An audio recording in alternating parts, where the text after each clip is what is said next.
சேலம் மாவட்டம் ஆத்தூரில் ஐயப்ப பக்தர்கள் மாலை அணிவிந்து விரதத்தை தொடங்கியுள்ளனர். அருகே உள்ள கோயில்களுக்கு சென்று குருசாமி கோயில் குருக்கள் முன்னிலையில் மாலை அணிந்து கொண்டு உள்ளனர்.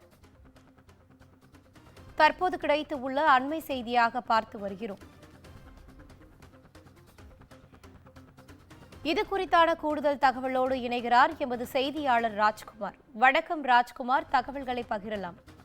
கண்டிப்பாக இனிதா. கார்த்திகை மாதம் தொடங்கியதை தொடர்ந்து ஐயப்ப பக்தர்கள் மாலை அணிந்து விரதத்தை தொடங்கியுள்ளனர். சபரிமலை செல்லும் ஐயப்ப பக்தர்கள் கார்த்திகை மாதம் முதல் நாள்ல இருந்து 48 நாட்கள் விரதத்தை கடைபிடிப்பது வழக்கம். இதைத் தொடர்ந்து சேலம் மாவட்டம் ஆத்தூர்ல அமைஞ்சிருக்க வெள்ளை பிள்ளையார் திருக்கோவில்ல ஐயப்பன் சன்னதியில காலை முதல் ஏராளமான பக்தர்கள் குவிந்த வண்ணமாக இருக்கின்றனர். ஐயப்பனுக்கு சிறப்பு பூஜை வழிபாடுகள் செய்து பின்னர் குருசாமியிடம் மண்டியிட்டு 18ஆம் படி ஆண்டவனே ஓம் சரணமையப்பா என கோஷமிட்டு பக்தி பரவசத்துடன் ஐயப்ப பக்தர்கள் மாலை அணிந்து விரதத்தை துவங்கியிருக்காங்க. கார்த்திகை மாத பிறப்பு முன்னிட்டு சபரிமலைக்கு மாலை அணிய ஆத்தூர் வெள்ளை பிள்ளையார் திருக்கோவில்ல 500க்கும் மேற்பட்ட பக்தர்கள் காலை முதலே குவிந்த வண்ணமாக இருக்கின்றனர்.